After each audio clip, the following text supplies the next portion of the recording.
উম, আগে প্রথমে আজকে একটা শ্বাসের প্র্যাকটিস করে নিই। আমার সাথে সাথে সবাই আগে একটু শ্বাস নিন। শ্বাস নিয়ে ধরে রাখবেন 5 সেকেন্ডের মতো।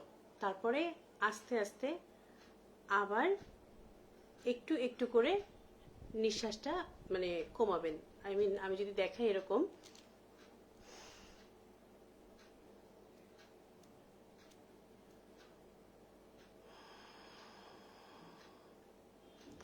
5 সেকেন্ড ধরে রাখবেন, আবার 5 সেকেন্ড আস্তে আস্তে করে শ্বাসটিকে বের করবেন। অর্থাৎ এতে এতে কি হবে জানেন, আমাদের এই যে ফুসফুসটি, এই ফুসফুসের ছোট ছোট ছোট ছোট অনেকগুলো অ্যালভিউলাই আমরা বলি, ফুসফুসের শ্বাসের একক আমরা, অর্থাৎ যেটাকে বলি এই শ্বাস নেওয়ার যে পদ্ধতিটি আমি বললাম এইমাত্র, যে আপনি একটু শ্বাস নিয়ে ধরে রাখবেন 5 সেকেন্ড, তারপরে আস্তে আস্তে শ্বাসটি ছাড়বেন। এতে কি হয়, এই যে ছোট ছোট যে জায়গাগুলো অ্যালভিউলাই আমরা যেটা বলছি, সেই জায়গাগুলো এক্সপ্যান্ড করে, অর্থাৎ একটু প্রসারিত হয়। এই প্রসারিত হলে কিন্তু আপনি শ্বাস গ্রহণে আপনার মানে শ্বাস গ্রহণটি আপনার জন্য সহজ হয়ে যাবে। এবং যে আমরা যে করোনাকালীন বা যে কোনো শ্বাসনালীর অ্যাজমা যেটাই আপনি বলে থাকেন না কেন, এই সবগুলো কিন্তু আপনার জন্য এই সময়ে শ্বাস নেওয়াটা যথেষ্ট সহজ হয়ে যাবে। তো প্রথমে এটি করে নিন। যারা যারা লাইভটি দেখছেন তারা সবাই একবার করে নিন, তাতে কিন্তু মনে হয় মনে হয় একটু শ্বাসনালীর এক্সপেনশন ঘটবে এবং আপনারা সুস্থভাবে লাইভটি দেখতে পারবেন। আর যারা যারা যেহেতু আমরা লাইভ করার উদ্দেশ্য হচ্ছে, আগেও বলেছি, স্বাস্থ্যসেবা আপনার দোরগোড়ায় পৌঁছে যাক এবং বেশি মানুষের কাছে পৌঁছে যাক সঠিক এবং অথেন্টিক তথ্যটি। তো সেটাই যদি আমি ভাবি, তাহলে একটু শেয়ার করে দিন সবাই। এবং যারা যারা ফলো করেননি এখনো ফলো করে দিতে পারেন, লাইক কমেন্ট শেয়ার যদি ভালো লাগে করে দিতে পারেন। আর আমি অপেক্ষা করছি আপনাদের অনেক অনেক কোয়ারির জন্য। আমি জানি না, আমি বিশেষজ্ঞ নই সবকিছুর, তারপরও চেষ্টা করি আপনাদের সাথে থাকবার জন্য এবং আমার যতটুকু জ্ঞান আছে সীমিত জ্ঞান দিয়ে আপনাদেরকে হেল্প করার জন্য। যদি যেটুকু না পারি সেটুকু বলে দেবো যে এইখানে গেলে হয়তো বা এই বিশেষজ্ঞের কাছে গেলে আপনার এই উপকারটি হতে পারে। তো সেটাও নিশ্চয়ই আশা করি বলবো। আমার মনে হয় প্রায় 40-র উপরে জয়েন করে ফেলেছেন। আমরা মূল লাইভটি শুরু করতে পারি। আর শ্বাস যে ফুসফুসের এই ক্যাপাসিটি বাড়ানোর বা এই শ্বাস গ্রহণের এই আরো কয়েকটি ব্যায়াম আমি আজকে শিখিয়ে দেব। তবে আজকে আমরা যে জিনিসটি নিয়ে বেশি বেশি কথা বলবো, এটা খুব আমরা গতদিন কথা বলেছি কিভাবে আপনি মাস্ক পরবেন, মাস্ক রিইউজ করবেন কিভাবে, তারপরে কথা বলেছি হাসপাতালে কখন নিয়ে যাবেন কোভিড রোগীকে, এরকম অনেকগুলো ঘটনা নিয়ে বলেছি। একটা জিনিস আমার কাছে কয়েকজন বলেছেন, এর ভিতরে অ্যাডভোকেট মাসুম ভাইও আছেন। তিনি বলেছেন যে এমন একটা ভিডিও কেন না করি যে যেখানে মানসিক বিষয়গুলো নিয়ে কথা হবে। আপনারা খুব এটা দেখবেন যে পাশের বাড়িতে, আজ আমি 5 তলায় হয়তো থাকছি, আমার 3 তলায় কেউ কোভিড পজিটিভ হচ্ছে, এই কথা শোনার সাথে সাথে দরজা বন্ধ করে বেডরুমে এসে আমি চুপ করে বসে আছি। বা হঠাৎ একটা সিস্টেম হচ্ছে আমি চুপ করে বসে আছি আর একজন ভাবছে যে কি হলো না হলো, প্যানিক হয়ে যাচ্ছে, একজন খুব দুশ্চিন্তাগ্রস্ত হয়ে যাচ্ছে। এই যে ব্যাড নিউজ শোনার সাথে সাথে আমাদের কেমন একটা আতঙ্ক তৈরি হচ্ছে বা নিজেদের ভিতরে একটা খারাপ লাগা তৈরি হচ্ছে। এটা হতে পারে যে হঠাৎ করে কোভিড সমস্যাটা শুনলাম যে কারোর কোভিড হচ্ছে, এটা দিয়ে আপনার হতে পারে। আবার হতে পারে যে এই যে ভ্যাকসিন আসছিল না, মাঝে কয়েকদিন ভ্যাকসিন ছিল না, কখন ভ্যাকসিন আসবে, অ্যাস্ট্রাজেনিকার সেকেন্ড ডোজটা কবে আসবে, সিনোফার্ম ভালো না মডার্না ভালো, এটা নিয়ে একটা রীতিমতো বিশেষজ্ঞের মতামত, এরকম একটা ভাব। আবার ধরেন এই যে হাসপাতালে যাচ্ছে, হঠাৎ করে খুলনায় মৃত্যুর সংখ্যা বেড়ে গেল, এটা একটা প্যানিক তৈরি করলো। আমার কিসে কিসে প্যানিক করে যদি বলি, যেমন আমি অফিসে যাচ্ছি, সেই পথে যদি দেখি যে খাবারের লাইনে ধাক্কাধাক্কি হচ্ছে, আমার ভীষণ প্যানিক লাগে। আমি কেন জানি না, আমি নিজেকে স্থির রাখতে পারি না, ভীষণ ভীষণ প্যানিক লাগে আমার ওই সময়, যে এত চেষ্টা করছি বা এত কিছু করছি কিন্তু এই জায়গাটায় সচেতনতাটা বিল্ড করতে পারছি না। অবশ্যই আমার মনে হয় যে আমাদেরই ব্যর্থতা। তো এরকম অনেক বিষয় আছে যা দিল মানে এই চারপাশের এই করোনার পরিবেশটি গত 1 থেকে দেড় বছরের মধ্যে আমরা একটা মানসিক একটা লড়াইয়ের মধ্যে, যতটা না ফিজিক্যাল, আমরা মানসিকভাবে একটা লড়াই করে চলেছি প্রতিদিন প্রতিনিয়ত সবাই। তো আজকে একটু বলবো যে মেন্টাল হেলথের কথা। করোনাকালে আপনি এই যত্নটা কিভাবে নেবেন খুব এবং আজকে আমি যখন বলেছিলাম যে আমি এই লাইভটিতে আসব, অনেকে অনেক প্রশ্ন করেছেন। আমি সবগুলো দেখতে পারিনি, এখানেও করার সুযোগ রয়েছে। আমি এখানে এই লাইভটির মাঝে মাঝে অথবা শেষের দিকে যে প্রত্যেকটি উত্তর দেওয়ার চেষ্টা করব। আর যদি নাও পারি, আপনারা জানেন যে আমি পরপরই সাধারণত দিয়ে থাকি, এবং মেসেঞ্জারেও যারা অ্যাক্টিভ আছেন আমি সাধারণত উত্তর দিয়ে থাকি। তো মেন্টাল হেলথ বা মানসিক প্রেশার যদি বলি, মানসিক প্রেশার হচ্ছে ঠিক আগে এবং পরে। করোনা হওয়ার আগে হয়, আবার করোনা হওয়ার পরেও হয়। আমরা করোনা হওয়ার আগের জিনিসটা হচ্ছে একদম সিম্পল, যেটা মেন্টাল স্ট্রেস বা মেন্টাল ডিস্টারবেন্স, এবং করোনার পরে যেটা, এটাকে আমরা পোস্ট কোভিড সিনড্রোম বলে থাকি। একটা সুন্দর নাম দেওয়া আছে। আচ্ছা, এবার যদি দেখি যে বিফোর করোনা, এই করোনার আগের যে মেন্টাল হেলথের ব্যাপার যদি আমি দেখি, আমি দুটো ভাগে এটাকে ভাগ করতে পারি। একটা হচ্ছে আমার এখানে যারা দর্শক, অর্থাৎ 25 থেকে 30 বছরের সব থেকে বেশি আছেন, তো এরকম কিছু দর্শক, তারা কি করবেন বা তাদের বয়সে তারা কি করবেন। আরেকটা হচ্ছে এক্সট্রিম লেভেলের এজে, অর্থাৎ শিশু এবং বয়স্ক, তাদের ক্ষেত্রে মেন্টাল হেলথের এই চ্যালেঞ্জটা তারা কিভাবে দেখছেন। এই দুটো বিষয় নিয়ে দেখতে পারি। খুব সহজ করে, খুব সহজ, মানে কারণ যতটা না বলা সহজ, নিজের জীবনে সেটা অ্যাপ্লাই করা কিন্তু ততটাই কঠিন। এই জন্য আমি খুব কি পয়েন্টটি ধরিয়ে দেব, আপনি নিজেই আসলে নিজের কি বলবো, নিজের টিচার বা নিজের মানসিক বিষয়গুলোকে দেখার আপনি নিজেই সবকিছু। শুধু কি পয়েন্টটি, একটা হচ্ছে নিজের যত্ন, আর একটা হচ্ছে আপনার চারপাশের যত্ন। নিজের যত্নটা আপনি কিভাবে নেবেন, সবসময় নাম্বার এক, এক করে দুই করেই বলি, আমরা সবসময় যদি পজিটিভ চিন্তা করি, একটু পজিটিভ চিন্তা, আমি যদি উদাহরণ সহকারে বলি, যে সলিউশনের দিকে বেশি ফোকাস করি, প্রবলেমের দিকে ফোকাস না করি। যে আশেপাশে সবারই তো হচ্ছে, আমি যদি বাইরে বের হই, 10 জনে 2 জন হচ্ছে, কিন্তু এখন রেটটি আরো বেড়ে গেছে, তাহলে চারপাশেই তো করোনা। আপনি যদি এইভাবে ভাবেন, তাহলে আপনি কতক্ষণ স্থির থাকবেন।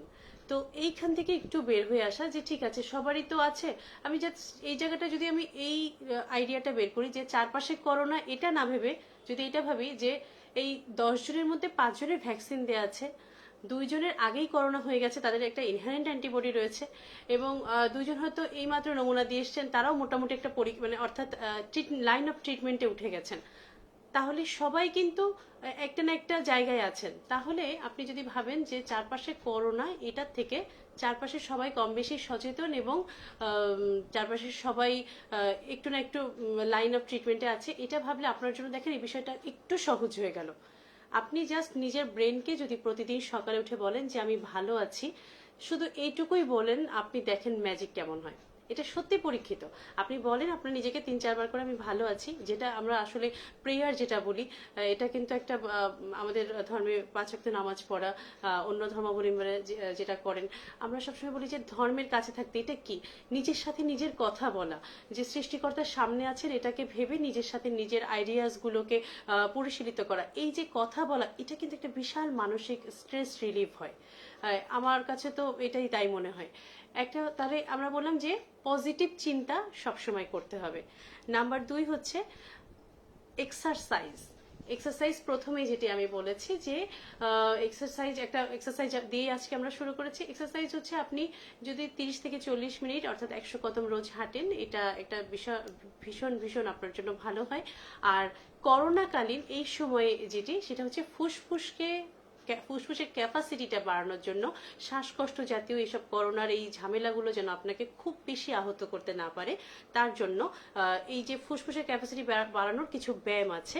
আমি 2টা ব্যায়াম আপনাদেরকে বলে দেবো। 2টা ব্যায়াম যদি আপনারা প্রায় প্রতিদিন একটা সিটিং এ বসে 10 থেকে 15 বার করেন, 3টাই বলি, আচ্ছা, তাহলে আমার মনে হয় আপনারা অনেক অনেক বেশি এখান থেকে লাভবান হবেন, এবং আপনাদের এটা অনেক বেশি কাজে লাগবে। খুব সহজে, যে প্রথমে যেটা বললাম যে আপনি 4 সেকেন্ড ধরে শ্বাস নেন, শ্বাস নিয়ে এবং 5 সেকেন্ডে শ্বাসটিকে রাখার চেষ্টা করুন, ধরে রাখার চেষ্টা করুন, এবং আস্তে আস্তে আস্তে আস্তে নাক দিয়ে শ্বাসটি বের করার চেষ্টা করুন, লাইক দ্যাট, এরকম।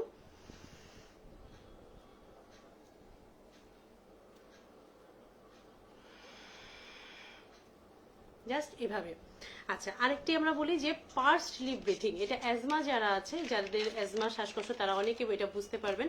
সেটা হচ্ছে লম্বা করে একটা শ্বাস নিতে হবে এবং সেটি নাক দিয়ে না, মুখ দিয়ে আস্তে আস্তে শীষ, যেভাবে আমরা দিই শীষ দেওয়ার মতো করে আস্তে আস্তে এটা বের করে দিতে হবে। আই মিন এভাবে যদি আমি নেই, আপনাকে দেখাই, যদি আমি ডেমোটা,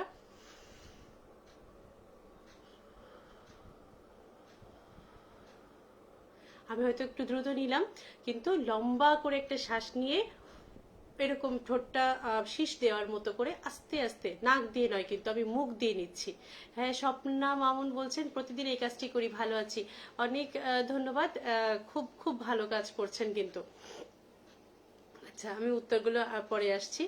এটাকে বলছে পার্সড লিপ ব্রিথিং। আচ্ছা, আরেকটা হচ্ছে অল্টারনেটিভ নস্ট্রিল ব্রিথিং। এটা আশ্চর্যজনকভাবে এটা আমি ছোটবেলায় করতাম। আমার যখন গানের টিচার আসতেন, উনি করাতেন, আমরা লালন গীতি প্র্যাকটিস করতাম, তখন বলতেন লম্বা লম্বা লালন গীতির যে ও কি গাড়িয়াল ভাইয়ের টান দিতে গেলে একটা বেশ টানের দরকার হয়, তখন আমাকে এটা শেখানো হয়েছিল। সেটা হচ্ছে, আমি যদি এই পাশ থেকে, এক পাশ থেকে আমি শ্বাসটা নিব আর এক পাশ থেকে শ্বাসটা ছাড়বো। আমি যদি একটু দেখাই,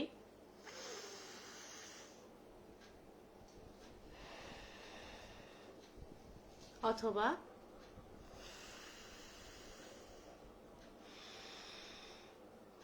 খুব সহজ তিনটি। একটা হচ্ছে 5 সেকেন্ড ধরে মানে বেশি করে শ্বাস নিয়ে 5 সেকেন্ড ধরে আস্তে আস্তে নাক দিয়ে ছাড়ছি। আরেকটি হচ্ছে লম্বা করে শ্বাস নিয়ে ঠোঁট শীষ দিয়ে ছাড়ছি, যেটাকে পার্সলি বলছি। আরেকটা হচ্ছে অল্টারনেটিভ নাক, এক পাশ থেকে নিয়ে আর এক পাশ থেকে ছাড়ছি, বা এই পাশ থেকে নিয়ে এই পাশ ছাড়ছি। তো খুব সহজে এইগুলো করা যায়। এই এক্সারসাইজ গুলো কি আপনার মানে ফুসফুসের, এই যে আগে যে বলেছিলাম যে ফুসফুসের যে ছোট ছোট ছোট ছোট এই যে শেষ মাথাগুলো আছে, যাকে আমরা অ্যালভিউলাই বলে থাকি, অ্যালভিউলাস বলে থাকি এককগুলো, এই জায়গাগুলো কিন্তু এক্সপ্যান্ড হয়।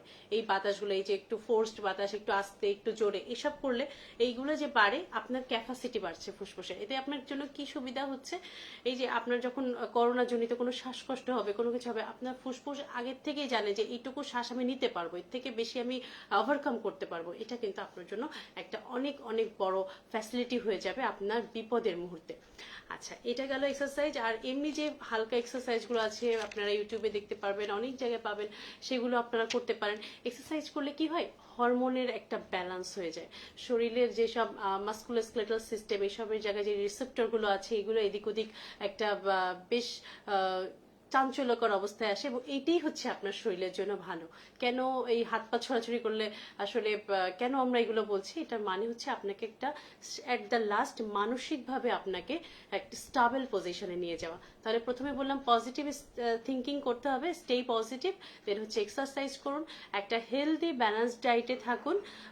আমরা করোনার সময় যেসব খাবারের কথা বলি, আগেও বলেছি, সবসময় ACE যুক্ত খাবারগুলো খেতে হবে। অনেকে কিটো ডায়েট করছেন, কিটো ডায়েট নিয়ে বলতে চাই না, এটার কয়েক রকমের মতবাদ রয়েছে। তবে ভেজিটেরিয়ান ডায়েট যেটা, এটা কিন্তু এখন সবাই বলছে, যেটা শাকসবজি, এটাকে বেশি প্রাধান্য দেওয়া হচ্ছে। এবং মেডিটেরিয়ান যে, অর্থাৎ যেই জায়গাটিতে এই ডায়েটটা ফলো করা হয়, ইজিপ্টের যে এরিয়াগুলো, ব্রাজিলের যে এরিয়াগুলো, এটাকে আমরা বলছি blue zone of the world.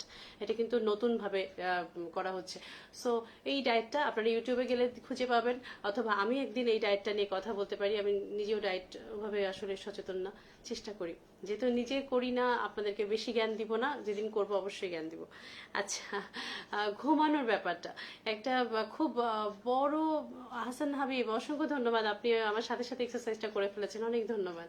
MD Rahat আছেন, ওকে। ঘুমানোর ব্যাপারে হচ্ছে এই কাজটি কতটুকু আমরা করতে পারি জানা, কোনো স্ক্রিন ঘুমানোর আগে চোখের সামনে নেবেন না।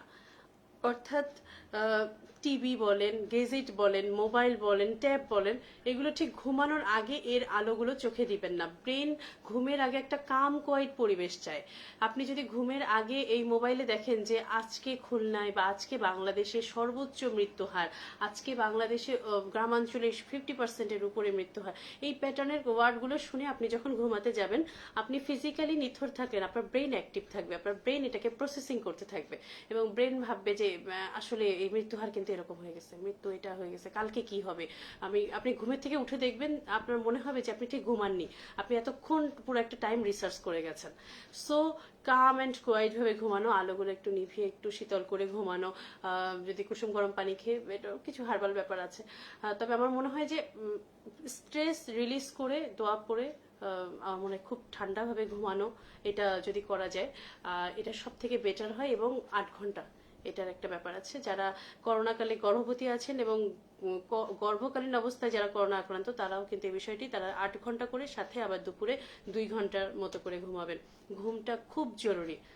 বিশ্রাম নয়নের অঙ্গ, যে কথাটি আছে আমরা ভাব সম্প্রসারণ করতাম, এই বিষয়টি কিন্তু অবশ্যই অবশ্যই জরুরি।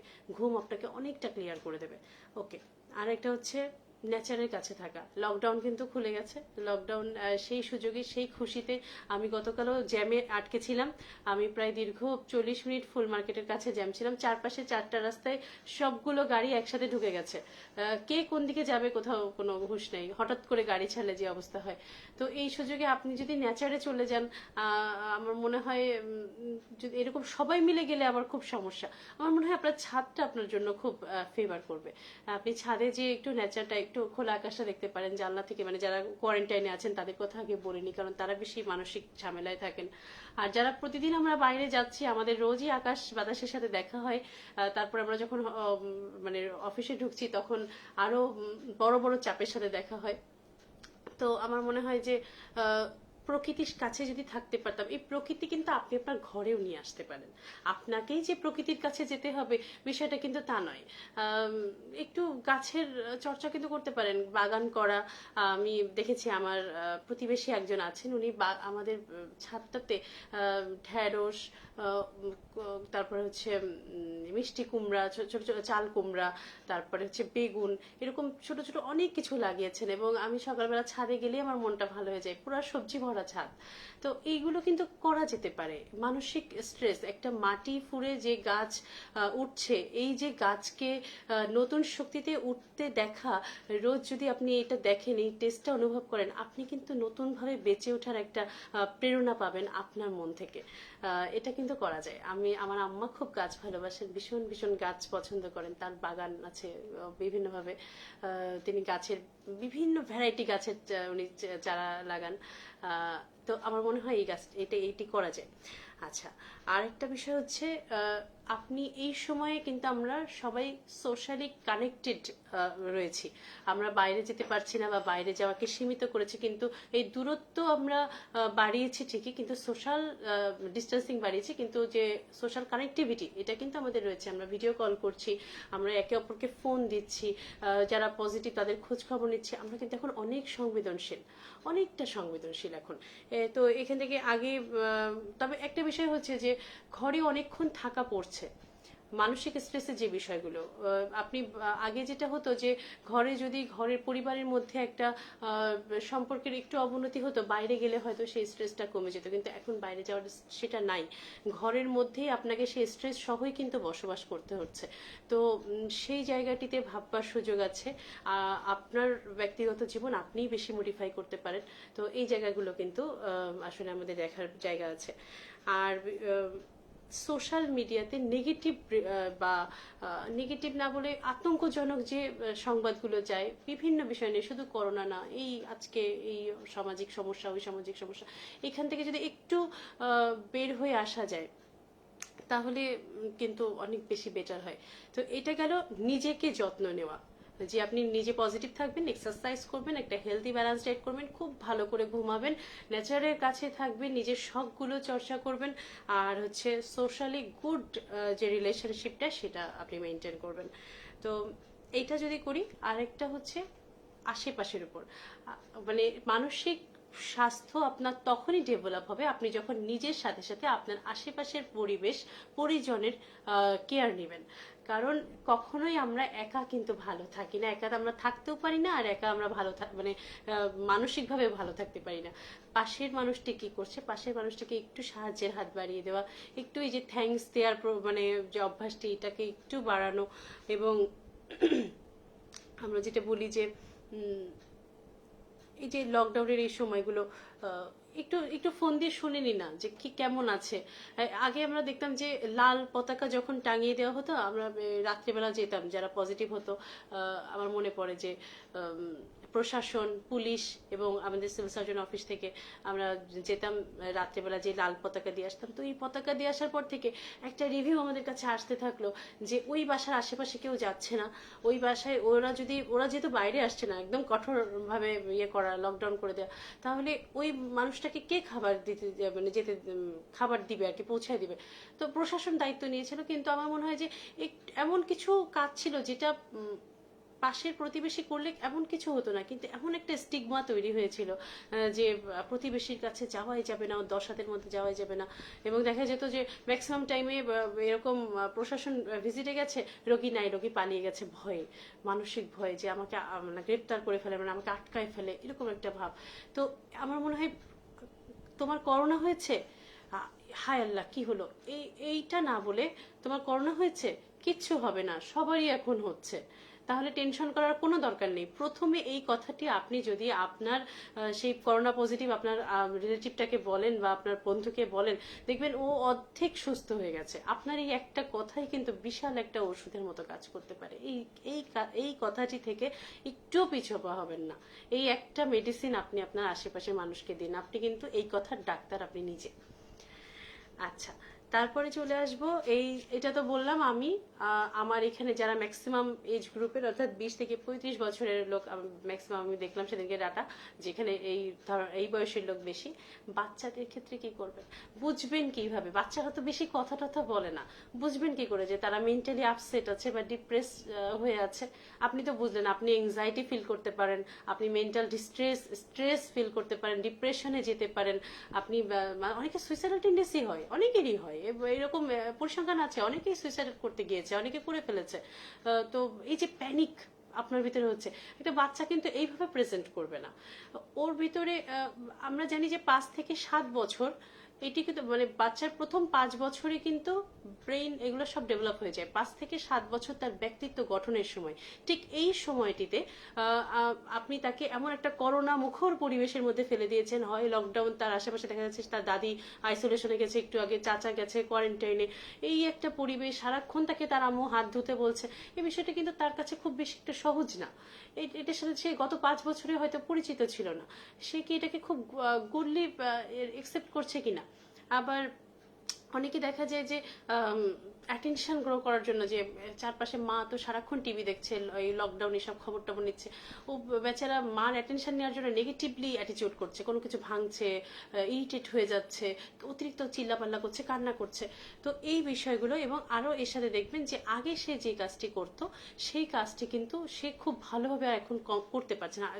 হয়তো খুব সুন্দর ছবি আঁকতো, এখন তার ছবি আঁকার প্রতি উদাসীনতা, ছবিটা আঁকতে চাচ্ছে না, বা আগের যে হোমওয়ার্কগুলো সে করতো সেটা সে করতে চাচ্ছে না।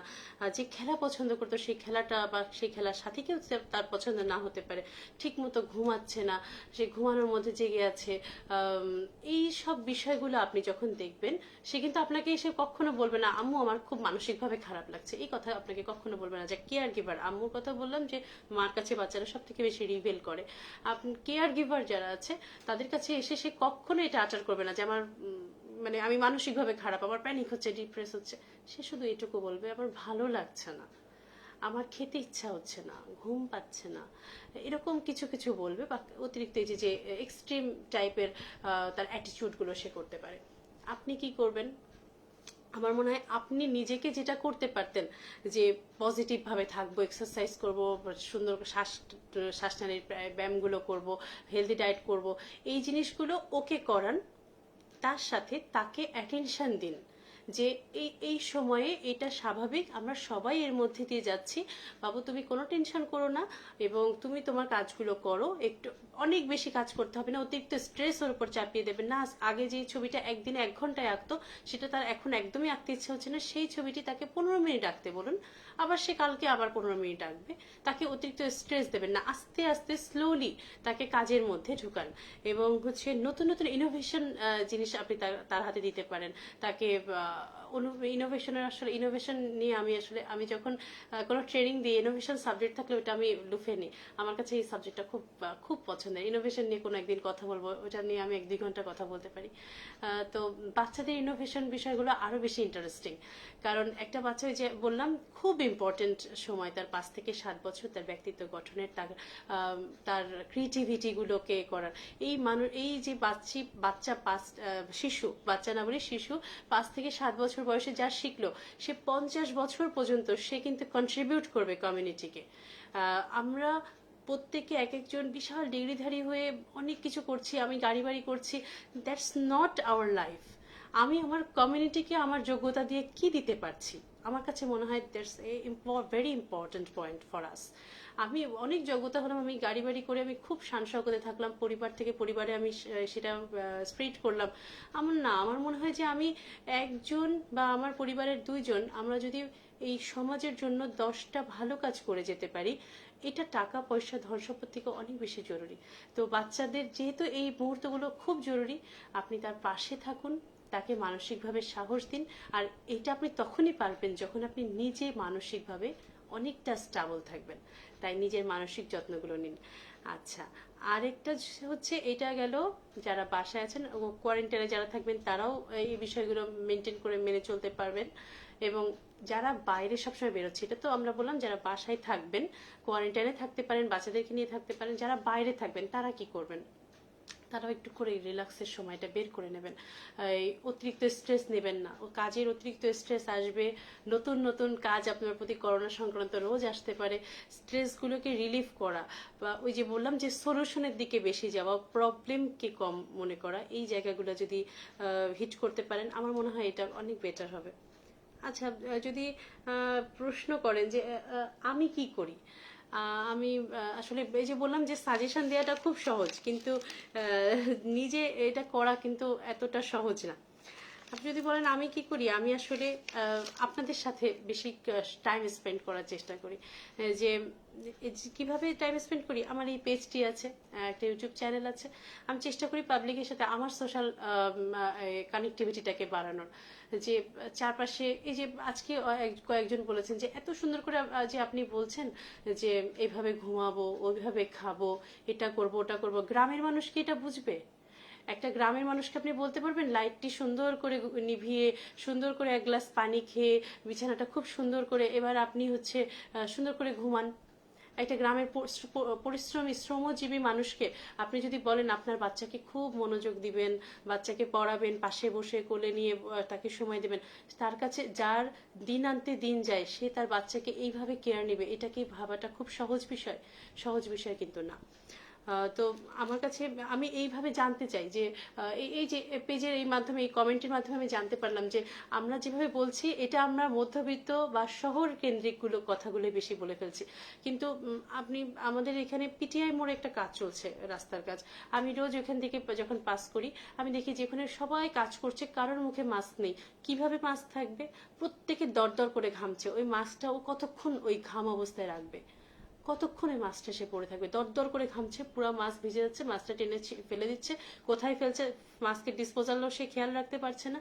তাহলে এত পরিশ্রমের মধ্যে সে আসলে কি করবে? আমি তাকে কি বলবো? তো এই বিষয়গুলো আসলে খুব ম্যাটার করে আমাকে, এবং আমি পেজের মাধ্যমে এগুলো জানতে চাই যে আপনারা কি ভাবছেন। আপনারা এই করোনা, যেহেতু আমি করোনা নিয়ে কাজ করছি, সিভিল সার্জন অফিসে আছি, রোগ নিয়ন্ত্রণের বিষয়ে আমি চেষ্টা করি, ভাবার চেষ্টা করি যে এরকম হলে কেমন হতো, এটা হলে কিভাবে হতো। আর এই যে আমার মায়ের কাছ থেকে কিছু শখ পাওয়া, 2-3টে গাছ আছে, মাঝে মাঝে সেগুলোকে নিয়ে পরিচর্যা করি, গান গাইবার চেষ্টা করি, ছবি আঁকবার চেষ্টা করি, কোয়ারেন্টাইনের দেয়ালে কিছু কাগজ দিয়ে সাজাবার চেষ্টা করি। আর মাঝে মাঝে সিনেমা দেখার চেষ্টা করি। আমি খুব science fiction type thriller movie পছন্দ, মাঝে মাঝে সিনেমা দেখি, নিজেকে এন্টারটেইন রাখার চেষ্টা করি। কারণ কি, জীবন একটাই, জীবনের এই মুহূর্তটা আপনি আর ফিরে পাবেন না। তো এই মুহূর্তটাকে কখনোই শুধু টেনশন করে যেতে দিবেন না। শুধু শুধু টেনশন করে এই মুহূর্তটা যদি যেতে দেন, তাহলে আসলে সবকিছুই ওয়েস্ট। তাই মানসিক কথা নিয়ে আমি যতই বলবো ততই কম হবে। এটি সম্পূর্ণ ট্রিটমেন্ট আপনার হাতে। সবার শেষে যে কথাটি বলবো, যখন আপনি দেখবেন আপনি কোনোভাবেই পারছেন না, আপনি এই যত আমি নীতিকথা প্যাটার্নের কথা বললাম, এই কোনোটা দিয়েই আপনার ডিপ্রেশন, অ্যাংজাইটি, প্যানিক ডিসঅর্ডার কোনোটাই যাচ্ছে না, আপনার কোনোভাবেই ভালো লাগছে না, please please please consult A psychiatrist. আপনি সাইকিয়াট্রিস্টের সাথে কথা বলতে পারেন। এটা আমি আগেও একদিন বলেছি যে সাইকিয়াট্রিস্টের সাথে কথা বলা মানেই কিন্তু আপনি পাগলের ডাক্তারের কাছে যাচ্ছেন, আপনি পাগল হয়ে গেছেন আর কোনোদিন ঠিক হবেন না। নট দ্যাট, কখনোই তা নয়। আপনার হাতটা যদি রাস্তায় যেতে যে ভেঙে যায়, আপনি 3 মাস প্লাস্টার করে একটু পরে যখন আপনি 3 মাস পরে যেমন হাতটা নাড়াতে পারবেন, আপনার যে মানসিক স্বাস্থ্যের যদি এরকম অবনতি হয়, আপনি একজন সাইকিয়াট্রিস্ট দেখায় 3-4 মাস মানে তার অনুযায়ী যদি আপনি চলেন এবং যদি কিছুদিন মেডিসিন সেবন করেন, আপনি কিন্তু ওই রকম হাড় ভাঙা রোগী যেমন হেঁটে চলে বেড়াচ্ছে, আপনিও ঠিক ওইভাবে পারবেন। তাই একটু মানসিক স্বাস্থ্যে যারা বিশেষজ্ঞ আছেন, আমাদের খুলনাতেও অনেক ভালো ডাক্তার আছেন, ঢাকায় আরো বড় বড় ডাক্তার আছেন, বাইরের দেশে আছেন, অনেক এইটা নিয়ে কাজ করার সুযোগ অনেক বাড়ছে। এবং মেন্টাল হেলথ কিন্তু নন কমিউনিকেবল ডিজিজের মধ্যে একটা অন্যরকম সিরিয়াস একটা প্যাটার্ন হিসেবে আসছে ডে বাই ডে। কারণ চ্যালেঞ্জ, মানুষ কিন্তু মানসিক স্বাস্থ্যকে একেবারেই খেয়াল করে না। কারোর একটু কেটে গেলে যতটা প্যানিক হয়, হৃদয়ের রক্তক্ষরণে মানুষ এতটা প্যানিক হয় না। তো এই জায়গাগুলো করতে হবে। আমার মনে হয় আমি মোটামুটি গুছিয়ে ফেলেছি। আমার যেসব কথাগুলো আজকে বলতে চেয়েছিলাম, আপনাদের সাথে বরাবরই কথা বলতে ভীষণ ভালো লাগে। আর আমার মনে হয় আজকে আমাদের প্রচুর প্রশ্ন চলে এসছে, আমি এবার উত্তরের দিকে চলে যাব। আমি জানি না কতটুকু উত্তর দিতে পারবো, আপনারা সবাই ভীষণ সুন্দর সুন্দর প্রশ্ন করেন।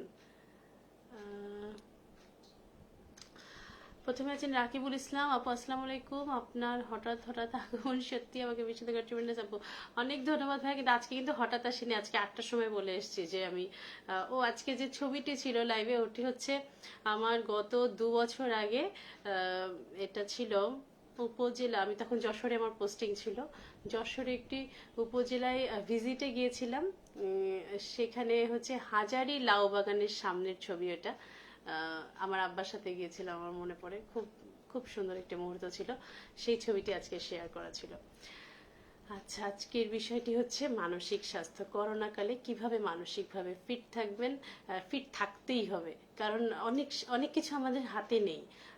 অতিরিক্ত শ্বাসকষ্ট আমার হাতে নেই, হসপিটালের সিট আমার হাতে নেই, অ্যাস্ট্রাজেনিকা কেন আসছে না আমার হাতে নেই, মডার্না কেন আসছে, উপজেলায় কেন মডার্না দিচ্ছে না, সিনোফার্ম দিচ্ছে কেন, এই তথ্য এইগুলো আমার হাতে নেই। আমার হাতে আমার মনটা আছে, সেটা কিন্তু আমাকে ঠিক করতে হবে। এই জন্য অত্যন্ত গুরুত্ব দিয়ে আজকে আমি মেন্টাল হেলথ নিয়ে কিছুটা কথা বললাম। রিনা সামাদ প্রিয়জন, থ্যাংক ইউ। নুসরাত নেওয়াজ, আসসালামু আলাইকুম। ওয়ালাইকুম আসসালাম আপু। কোভিড প্রি এক্সপোজার প্রোফাইল্যাক্সিসে আইভারমেকটিন কি ইফেক্টিভ, ডোজ শিডিউল এবং কন্ট্রা ইন্ডিকেশন যদি একটু বলেন। আচ্ছা, আইভারমেকটিন, রেমডেসিভির এগুলো দেওয়া হয় এবং এটাও প্রোফাইল্যাক্সিস যারা সিস্টার এবং ওয়ার্ড বয় যারা একদম, এবং চিকিৎসকও বলি যারা কোভিড ওয়ার্ডে কাজ করেন, তাদেরকে প্রোফাইল্যাক্সিস দেওয়ার একটা প্রোটোকল আমি দেখেছিলাম। এবং সেটা ছিল হচ্ছে, এখন আমি যদিও দেখি যে যেসব বিশেষজ্ঞরা মানে একটা প্রোটোকল মেনে চলেন, আমার প্রোটোকলটা ছিল যে 3টা করে দিবে সকালে, এভাবে হচ্ছে একদিন দিয়ে আবার এরকম একটা শিডিউল ছিল। কিন্তু আমার মনে হয় এটা ডিপেন্ড করে আপনি যে চিকিৎসকে দেখাচ্ছেন, বিশেষজ্ঞ চিকিৎসকের উপরে। কারণ প্রোটোকল একরকম থাকে, কিন্তু আপনার সিভিয়ারিটি, আপনার রোগের কি মানে স্ট্রেইনটা দেখে সেটি দেওয়াটা, এটা মনে হয় মানে সব থেকে ভালো, এবং এটা ওই বিশেষজ্ঞ ডাক্তারের উপরে ভরসা করা সবচেয়ে ভালো হবে। আচ্ছা, মিষ্টি, আচ্ছা মিষ্টি চাঁদের হাসি, আলহামদুলিল্লাহ ভালো আছি, thank you so much. Tasiba Khanam, so sweet আপু, থ্যাংক ইউ। দেবব্রতাস, অনেক অনেক শুভকামনা, অনেক ধন্যবাদ। তামান্না ফেরদৌসি আপু, আবু নাসের সেন্টারের ভ্যাকসিন মেসেজ আসেনি। আচ্ছা, আবু নাসের এবং পুলিশ হাসপাতাল কালকে থেকে ইনশাআল্লাহ ভ্যাকসিন দেওয়া শুরু হতে পারে, আমাদের সিভিল সার্জন স্যার এইভাবে জানিয়েছেন। এই নিয়ে হয়তো 5টা সেন্টারে এভাবে দেওয়া হবে। খুলনায় আরও আছে, খুলনা মেডিকেল কলেজ সদর, এগুলোতে আছে। শেখ সজীব ভাইয়া, আপনি মানুষের জন্য এত কিছু করেন, আল্লাহ আলহামদুলিল্লাহ ভাইয়া, আপনারা সবাই করছেন এবং আপনিও আপনার জায়গা থেকে করে যাচ্ছেন আমি জানি। এবং এই যে আজকে একটি গান গেয়ে ফেললেন, এটিও কিন্তু একটা চরম সুন্দর মানসিক প্রশান্তির কাজ আপনি করেছেন। অসম্ভব সুন্দর একটি গান। আপনার দর্শক আপনাকে বলতে চাই, শেখ সজীব ভাই কিন্তু চ্যানেলায় সেরা কণ্ঠের একজন খুব ভালো গায়ক এবং খুব স্পন্টেনিয়াসলি এক্সেলেন্ট সে গান করতে পারে। তার পেজে চলে যেতে পারেন এবং একটু গান শুনে আসতে পারেন। জব্বার রয়েছেন আমাদের সাথে, জব্বার ভাই আলহামদুলিল্লাহ। এই অসামান্য অবদান জাতি, না ভাই আমি কোনো অবদান রাখিনি, এটা আসলে আমরা সবাই করছি কম বেশি, আমি হয়তো একটি প্ল্যাটফর্ম ইউজ করে করছি এই যা। আচ্ছা, এনামুল এক্সেলেন্ট আপু আমাদের নিউট্রিশনে আছেন। Hope you will discuss on child, yes I already discussed ভাইয়া, থ্যাংক ইউ সো মাচ।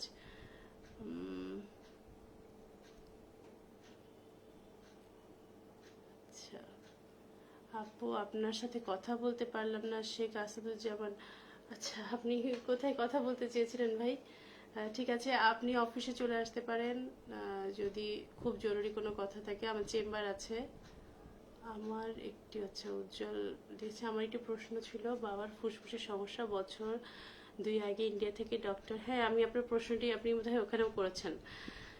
হ্যাঁ, আমি এটা পড়েছিলাম এবং বাংলাদেশের কোনো ডক্টরের কাছ থেকে এরপর কনসালটেশন নেওয়া হয়নি। এখন কি আপনি প্রেশার মাপুন, আপনার আবার বয়স লেখেন নাই, আপনার একটু হাই প্রেশার যদি থাকে, মানে 120/80 হচ্ছে আমাদের নর্মাল। অনেকের ক্ষেত্রে কিন্তু এটা 130/90 এটাও নর্মাল হতে পারে, একটা এজে যে সেটাও নর্মাল হতে পারে।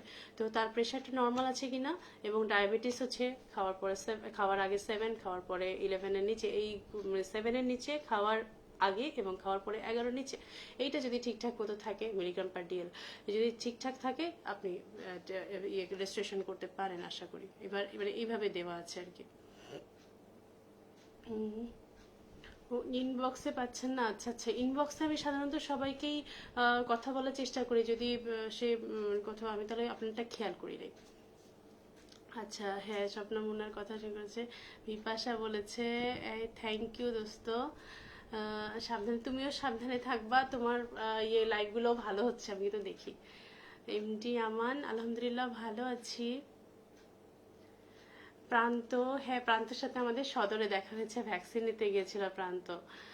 বিপাশা, একটু দেরি করে ফেললাম, ইহানকে পড়াচ্ছিলাম। হ্যাঁ, ইহানকে নিয়ে তোমার কাজকর্ম আমার খুব পছন্দ হচ্ছে, তুমি কিন্তু আমাকে নিয়েও একদিন খেতে যাবে কেমন? আমি যশোরে আসি, দাঁড়াও। আচ্ছা, এমডি রাহাত আছেন, আহসান হাবিব, আচ্ছা সাথে করোনাকালীন সময় বয়ঃসন্ধি মেয়েদের সমস্যা নিয়ে, হ্যাঁ একটা খুব সুন্দর জায়গায় গেছেন। আমি চিলড্রেনের নিয়ে কথা বলেছি, বয়স্কদের ব্যাপারটা নিয়ে বলছিলাম, 25 থেকে 30 বলছি, বাট টিনেজারদের কথাটা আমি কিন্তু বলিনি। ওকে, টিনেজারের কথাটা আমি চেষ্টা করব, টিনেজারের কথাটি লাস্টের দিকে একটু আমার মানে আলোচনায় রাখতে। করোনার সময় গরম পানির ভাপ নিলে এই ভাপ নেওয়ার উপকারিতা, আসলে গরম পানির বিষয়টা আমরা আগে বলতাম, প্রচুর বলতাম, আমি নিজেও করেছি করোনার সময়, কারণ করোনার সময় তো এক একটি বার এক এক রকম চিকিৎসা আসছে, এক এক রকম হচ্ছে। তো আমার কাছে মনে হচ্ছে যে এখন আস্তে আস্তে এই বিষয়টি এরকম হচ্ছে যে গরম পানি একটা অনেক কিছুই আপনার জন্য ভালো, কিন্তু করোনার সময় গরম পানির ভাবটা যে একদম ডায়াগনোস ট্রিটমেন্ট, এই বিষয়টা এরকম নেই আর। আপনি এমনি গরম পানি খেতেই পারেন, ওটা হজমের জন্য ভালো, এবং কুসুম গরম পানি সবসময় গলার শ্বাসনালীর কেয়ারের জন্য অনেক ভালো। এটা উপকারিতা তো কিছু না কিছু আছেই, কিন্তু এটা যে করোনা মেরে ফেলবে এমন সিস্টেমটা না, কিন্তু এটা শ্বাসনালীর জন্য ভালো, একটা গুড ফিলিং দেয়। কিন্তু এটা করোনা মেরে সাবার করে ফেলবে, শুধু গরম পানির ভাব নিতেই থাকবেন আর কোনো কিছু করবেন না, এটা ভাবার কিন্তু কোনো সিস্টেম নেই। আচ্ছা, গোপাল মন্ডল, শুভকামনা রইল, ধন্যবাদ। বিপাশা আছে, আচ্ছা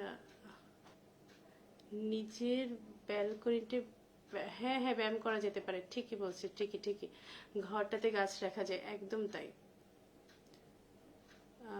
দিদি তোমার সাথে কন্ট্যাক্ট করবো কি করে? কন্ট্যাক্ট, আমি হচ্ছে চেম্বার প্র্যাকটিস করি রায়সাতে গল্লামারিতে, ওখানে আপনি আসতে পারেন, আমার ফোন নাম্বারও সমতে পেজেই দেওয়া আছে, কন্ট্যাক্ট করতে পারেন।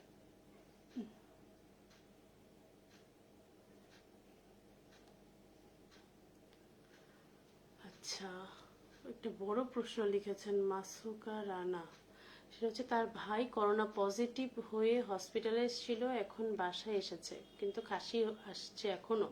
মনে হয় যেন গলায় কিছু আটকে আছে, কিছুক্ষণ থেকে আবার ঠিক হয়ে যায়, আবার হয় কতদিন এরকম থাকবে। এবং করণীয় কি? আপনাকে হসপিটাল বলছেন না, হসপিটালে থাকলে নিশ্চয়ই ডিসচার্জ পেপারে আপনাকে একটা ইয়ে দিয়ে দেওয়া হয়েছে, ওষুধপত্র একটা মানে প্রেসক্রিপশন দিয়ে দেওয়া হয়েছে। সেখানে দেখবেন যে কিছু কিছু ওষুধ আপনার 14 দিন, 1.5 মাস, 1 মাস এরকম দেওয়া আছে। নিশ্চয়ই তার ভিতরে একটা অ্যান্টিটিউসিভ কোনো ড্রাগ বা আপনাকে মোনাস প্যাটার্নে মন্টেলুকাস টাইপের কোনো ড্রাগ দেওয়া আছে। এই প্যাটার্নের ড্রাগ থাকলে ওইটি আপনি কন্টিনিউ করুন, এবং তার সাথে এই যে শ্বাসনালীর যে কেয়ারের যে বিষয়গুলো, আপনি যে আদা চাটা এগুলো একটু খেতে পারেন। যদি তারপরেও ঠিক না হয়, আপনি বিশেষজ্ঞ ডাক্তারকে, একটু বক্ষব্যাধি বিশেষজ্ঞ যারা আছে তাদেরকে দেখাতে পারেন। কারণ অনেকের অ্যাজমা, ইনহারেন্টলি অ্যাজমা থাকে, যেটা ওই বিভিন্ন কারণে ফ্লেয়ার আপ করে। অ্যাজমা যদি এরকম হয় তাহলে হঠাৎ করে সারতে চায় না, তাদের কিন্তু একটু বেশি ইনহেলার প্যাটার্নের জিনিসপত্র লাগে। আর যদি শুধুই ভাবি যে এগুলো না, করোনারই ইফেক্টটা চলছে, করোনার ইফেক্ট এরকম থাকতে পারে, 7 দিনে শেষ হয়ে যাবে এমন না। বরং এই যে বললাম না যে before corona, after corona, post COVID সিন্ড্রোমে মানসিক দুর্বলতা থেকে শুরু করে অনেক কিছু এরকম রেসিডুয়াল থেকে যেতে পারে, যেটা সারতে একটু সময় লাগে। তাই একটু ধৈর্য ধরে, প্যানিক হওয়া যাবে না যে কেন সারছে না, এটা নিয়ে দুশ্চিন্তা করা যাবে না। আচ্ছা, ব্যতিক্রমধর্মী আলোচনা সৃষ্টিশিল্পী মোল্লা তরিকুল ইসলাম, অনেক ধন্যবাদ, ভালো লাগলো। হৈম ঝৌসা আপা, আপনি অনেক ভালো সিঙ্গার, খুব ভালো লাগে আপনার গান। থ্যাংক ইউ সো মাচ আপু। আমি মোটেই ভালো সিঙ্গার না, আমি চেষ্টা করি একটু গান গাওয়ার, জানি না কত দূর হয়। শাকিল আহমেদ, হ্যাঁ পুলিশ অফিসার, মিষ্টি আপনি দারুণ, থ্যাংক ইউ, অসংখ্য ধন্যবাদ আপনাকে। প্রাণঘাতী, আমি কি কি জানি কতটুকু বোঝাতে পারছি জানি না, তবে আপনারা মাঠে আছেন, কাজ করছেন। সরকারের এই সময় আপনাদের একজন এসপি সম্ভবত করোনায় আক্রান্ত হয়ে মারা গেছেন শুনলাম, তার আল্লাহ তাকে বেঁচে নসিব করুক। এবং আপনারা যে যেখানে কাজ করছেন, পরিশ্রম করছেন, সবাইকে অনেক শুভকামনা। You are the front liner.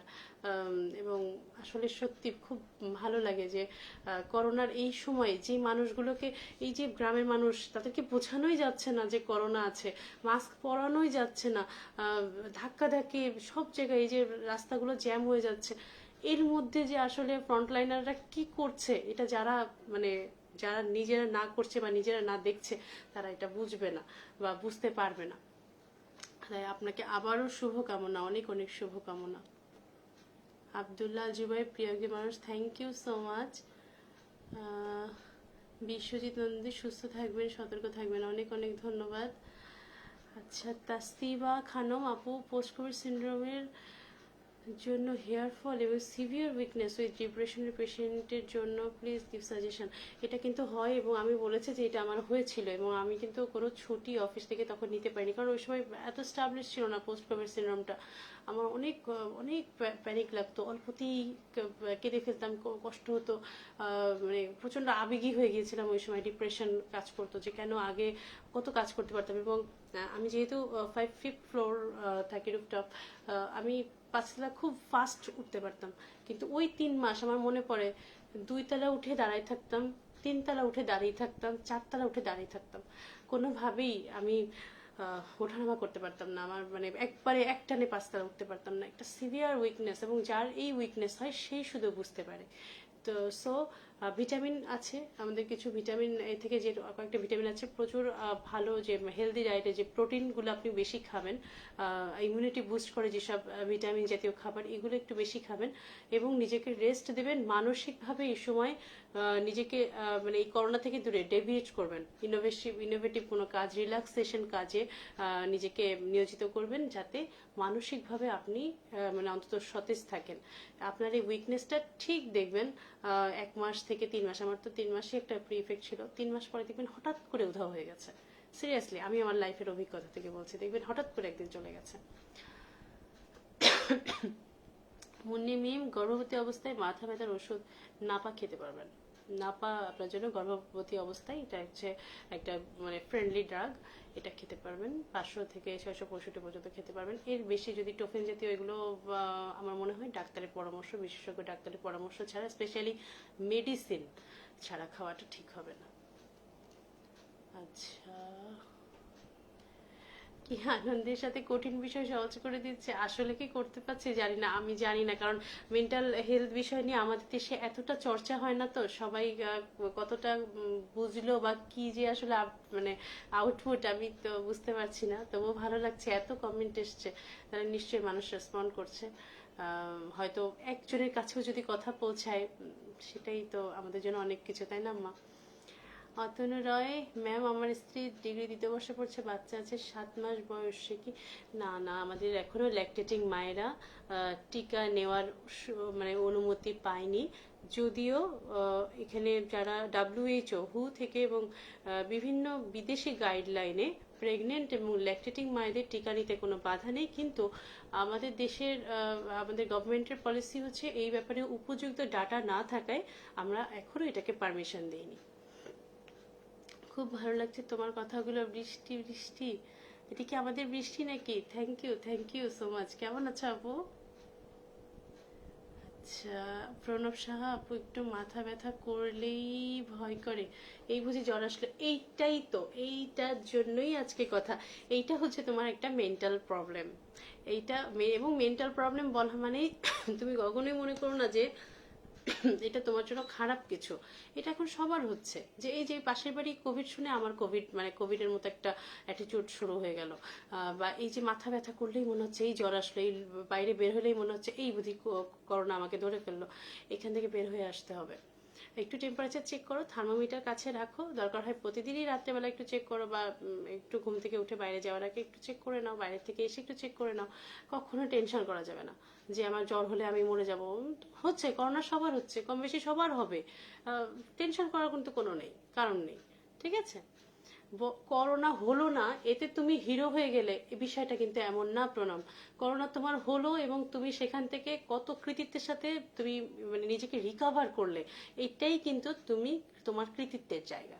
তোমার করোনা হয়নি, আমার এখনো হয়নি, এইটা কিন্তু মানে গর্ব করে বলার কোনো জায়গা নেই। গর্ব এইটাই যে আমার করোনা হয়েছিল, আলহামদুলিল্লাহ আমি খুব ভালো করে ব্যাক করে আসছি, এবং ভবিষ্যতে হলেও আমি আরো স্পিডে থাকবো। এই বিষয়টি এরকম। আসসালামু আলাইকুম মহসিন হাওলাদার, আলহামদুলিল্লাহ ভালো আছি।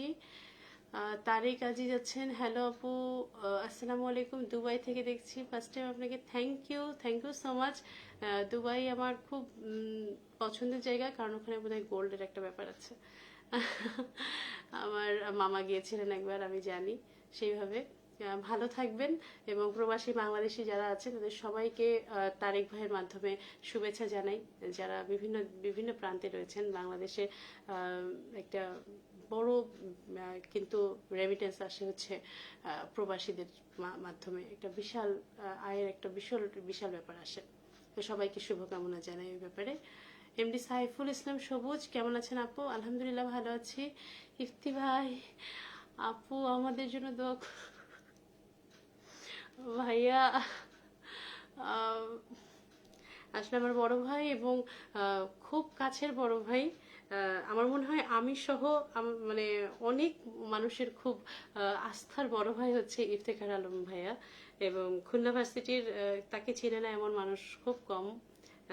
তো ভাইয়া, আমি আপনার ভীষণ বড় ফ্যান, এবং আমার খুব মনে পড়ে যে প্রথম যেদিন আপনার সাথে আমার দেখা হয় সেদিনকেই আপনি এত ওয়ার্মলি আমাকে একসেপ্ট করেছিলেন এবং বলেছিলেন যে তুই পারবি, তুই আর কয়টা গান কর, তোর ভিতরে হবে। তো ওই যে প্রথম দিন, এবং হঠাৎ করে তুই করে বলে ছোট বোন মতো বানিয়ে নেয়, ঠাস করে একটা সম্পর্কের মধ্যে ঢুকে যাওয়া, এই this is a social connectivity. এবং এটা কিন্তু মানসিক যারা মেন্টালি ভালো থাকেন তাদের একটা অসম্ভব ভালো গুণ, যে এই যে সোশ্যালি মানে খুব দ্রুত কানেক্ট হয়ে যাওয়া, এবং একটা সার্কেল দ্রুত তৈরি করে ফেলা আমার চারপাশে। তো এটা আমার মনে হয় ইফতি ভাইকে দেখলে অনেকটাই, যারা মানসিকভাবে মন খারাপ করে থাকেন, ভাইয়ের সাথে একবার কথা বললেই তারা জাস্ট ওকে হয়ে যাবেন। শ্রাবণ সাকিন আপু, একটা প্রবলেমে আছি। শ্রাবণ সাকিন, আপনি এখানে বলতে না চাইলে মেসেঞ্জারে আমাদের ইনবক্সে করতে পারেন, আমি চেষ্টা করব। উজ্জ্বল, ও আচ্ছা, ও আপনার কথা আমি বলেছি। উজ্জ্বল, আচ্ছা 65 বছর, হ্যাঁ আমি আপনাকে বলেছি আপনি পারবেন। আচ্ছা, হাই, আচ্ছা তাসিরুল ইসলাম, তাসির, এটা সমস্যা, মুখে ঘামাচির মতো কিছু দেখা দিচ্ছে, একনি হতে পারে, আপনার এজটা তো বলেননি, এমনি একটা এরোসেন যদি হয়ে থাকে একনির মতো থাকতেই পারে। আপনার কাজ হচ্ছে মুখে ক্ষারযুক্ত ইয়েগুলো দিবেন না, সাবান পানিটা নেই, সাবানের ইয়েগুলো বেশি দিবেন না, অনেক ফ্রেন্ডলি বায়োডার্মার অনেক ফেস ওয়াশ আছে, ওইগুলো দিয়ে ধুবেন, পরিষ্কার পরিচ্ছন্ন রাখবেন, প্রচুর পানি খাবেন। এটা হচ্ছে আমি আপনাকে ওটিসি মানে আউট অফ দ্য মানে ওভার দ্য কাউন্টার আমি ট্রিটমেন্ট বলতে পারি। কিন্তু যদি সত্যি ভালো রকমের একটা একনি হয়ে থাকে, মানে বেশি ঘামাচির মতো বেশি ঝামেলা হয়ে থাকে, আপনি অবশ্যই স্কিন ডক্টরের ডার্মাটোলজিস্টের পরামর্শ নিন। গোশত খেলে পেটে সমস্যা হয়, যখন খাই বুঝতেছি না। আমার মনে হয় আপনার অ্যালার্জি, অনেকেরই কিন্তু গরুর গোশে অ্যালার্জি আছে। গরুর গোশে আনারস খাওয়ার পরে গরুর গোশে অ্যালার্জি হয়, দুধ খেয়ে গরুর গোশ খেলে অ্যালার্জি হয়, আবার হচ্ছে বেগুন খেলে অ্যালার্জি হয়, ইলিশ হয়, চিংড়িতে অ্যালার্জি হয়, অনেকের খাবারে অ্যালার্জি আছে।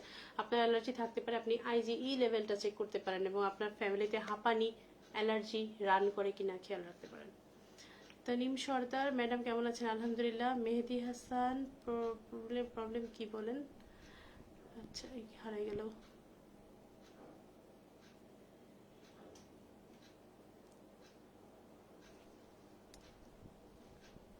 ফাইজার টিকা কিভাবে নিতে পারবো? ফাইজার টিকা, জব্বার ভাই, ফাইজার টিকা ঢাকায় দিচ্ছে। ঢাকায় আপনি যেহেতু আপনার যে কোটা পড়ে সেই কোটায় কিন্তু আপনি ঢাকায় গেলে ঢাকায় খুব সহজে এটা দিতে পারবেন, সেই সিস্টেমটি আছে। কিন্তু আমি জানি তো আপনি এতদিনে জেনে গেছেন, এটা আপনি যদি এখনো না জানেন আমি চেষ্টা করবো আপনাকে ওই কাগজ মানে আমার কাছে যতটুকু আছে তথ্য আমি আপনাকে সেটা ডেলিভার করার চেষ্টা করব। Anisul Islam, Excel program, thank you so much. আচ্ছা, তারপরে হচ্ছে, হ্যাঁ, প্রশ্ন ছিল মেহেদি হাসানের যে গত 8 তারিখে পরিবারের 3 সদস্যের জন্য টিকা নিবন্ধন করেছে, অস্ট্রেলিয়ার কোনো টেস্ট পায়নি সদর হাসপাতাল। আচ্ছা, বা এই মডার্নার টিকাটি পাবার, হ্যাঁ মডার্না টিকাই পাবেন এবং সদর থেকেই পাবেন, কিন্তু সদরে SMS আসতে একটু সময় লাগছে, কারণ ওখানে প্রত্যেকদিন তাদের সক্ষমতা অনুযায়ী SMS টা আসলে দেওয়া হয়। তো SMS টা সক্ষমতা অনুযায়ী যেহেতু দেওয়া হয়, ওদের হয়তো সক্ষমতা একটা ব্যাপার আছে, এই জন্য হয়তো দেরি হচ্ছে, তবে আপনি অবশ্যই পেয়ে যাবেন, টেনশন করার কোনো কারণ নেই। হ্যাঁ, এখন সিটি কর্পোরেশনের সব জায়গায় মডার্না দেওয়া হচ্ছে, সিটি কর্পোরেশনের সব জায়গায়, টেনশনের দরকার নেই। সজীব আহমেদ, 60 বছর, ব্লাড প্রেশার আছে, তারা কি ব্লাড প্রেশার কন্ট্রোলে থাকলে তারা নিতে পারবেন। আমার কাছে হঠাৎ করে, আচ্ছা এটা গেল। হাসি ভাই, বিশ্ব রয়, আপনি কি ডাক্তার? হ্যাঁ হ্যাঁ আমি ডাক্তার। একলা জীবন জানার ছিল, বলেন যে মাত্র খুলনায় ভালো আমাদের খুশরু আলম স্যার রয়েছেন বক্ষব্যাধিতে, আরও আমাদের অনেক ভালো ভালো স্যাররা আছেন। আমার স্যারের নাম মনে পড়ছে কারণ আমি নিজে স্যারের পেশেন্ট, আমি আমার আম্মাকেও স্যারের কাছে দেখাই। স্যার অত্যন্ত ভালো মানুষ এবং আমার ডিরেক্ট টিচার, উনি খুলনা মেডিকেল কলেজে আমার ডিরেক্ট টিচার, সেই জন্য স্যারের নামটি আগে চলে আসলো। আরও আছেন।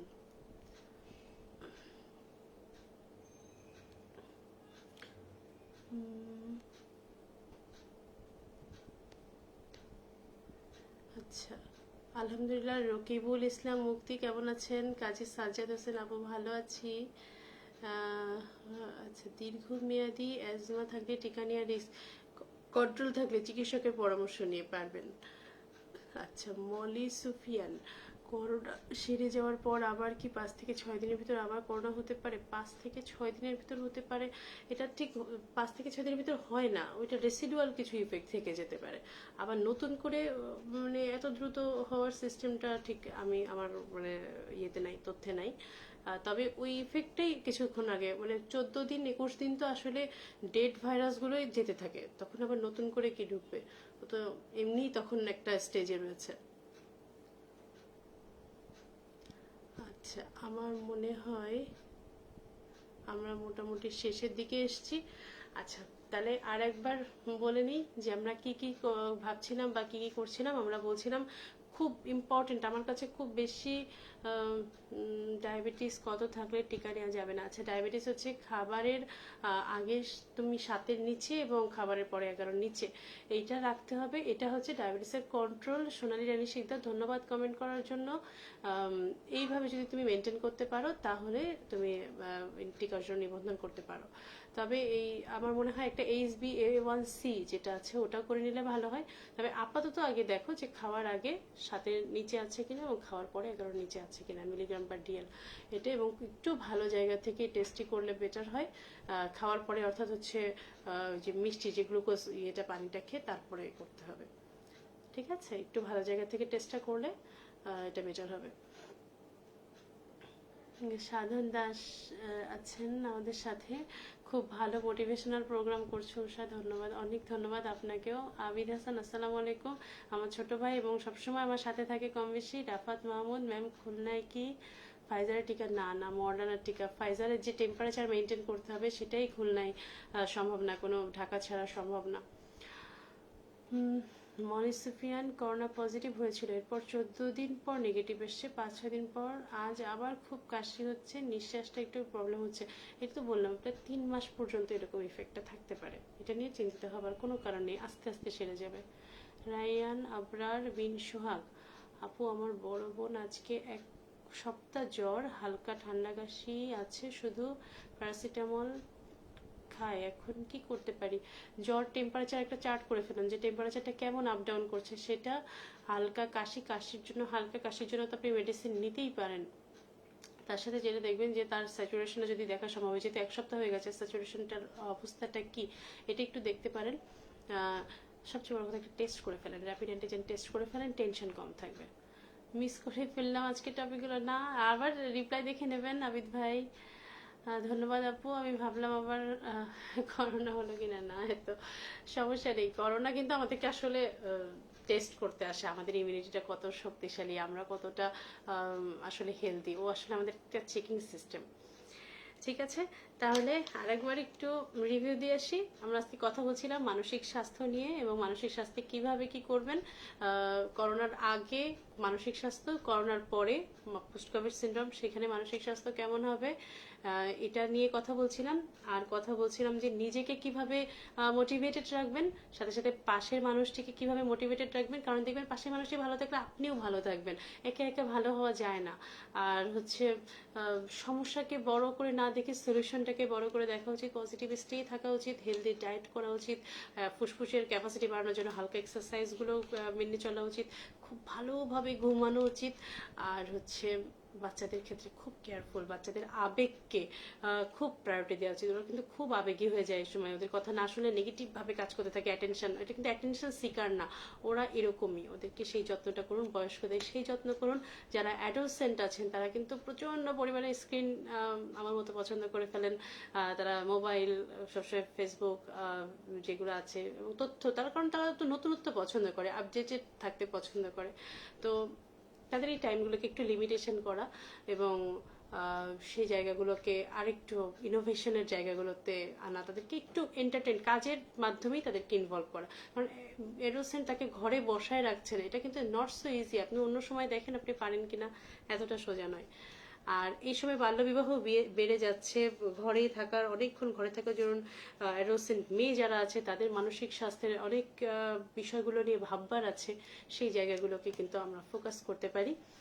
আর যারা সার্ভিস হোল্ডার, যারা আমাদের মতো ডাক্তার আছেন, যাদের কোনোদিনই লকডাউন নেই, আসলে কোনোদিনই ছুটি নেই, এই প্যাটার্নের একটা জীবন ধারণ করেন, তাদেরকে আসলে প্রচুর রিল্যাক্স নিজের থেকে খুঁজে নিতে হবে। নিজে থেকে আমার যেমন ভালো লাগে আপনাদেরকে দেখলে, আপনাদের এই কমেন্ট দেখলে, আপনারা কমেন্ট করছেন, শেয়ার করছেন, ফলো করছেন, আমার বলতে খুব ভালো লাগছে যে আমি হাঁটি হাঁটি পা করে এসেছিলাম, 7,000-এর মতো মানুষ আছেন আজকে আমার সাথে। আমার একটা ভীষণ ভীষণ বড় পাওয়া যে আপনারা ভালোবাসছেন এবং অথেন্টিক খবর বা অথেন্টিক নিউজের দিকে আপনারা যে আপনাদের এই মানসিক যে ডেভেলপমেন্টটা, এটা খুব ভালো লাগে। আরো কয়েকটা প্রশ্ন আসছে, দেখি হেল্প করতে পারি কিনা।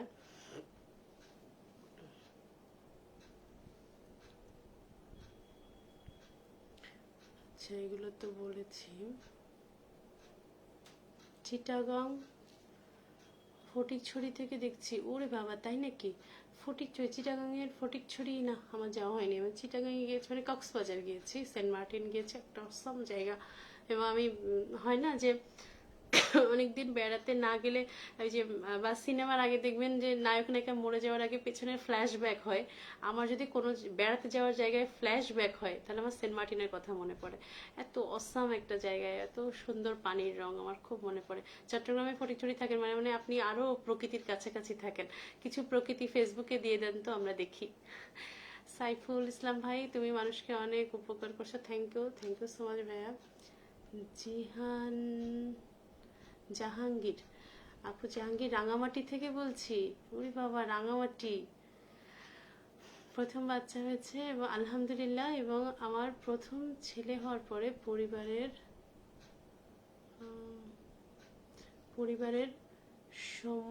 হয়। এখন কি করা আছে?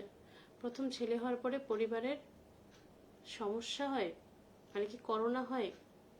একটু একটু এই ওয়ার্ডটা একটু সঠিক করে দেন জাহাঙ্গীর। এই জায়গাটা আমি বুঝতে পারছি না। প্রথম বাচ্চা হয়েছে, প্রথম ছেলে হওয়ার পরে পরিবারের কি সমস্যা হয়েছে, নাকি করোনা হয়েছে? একটু ক্লিয়ার করে দেন, আমি চেষ্টা করছি।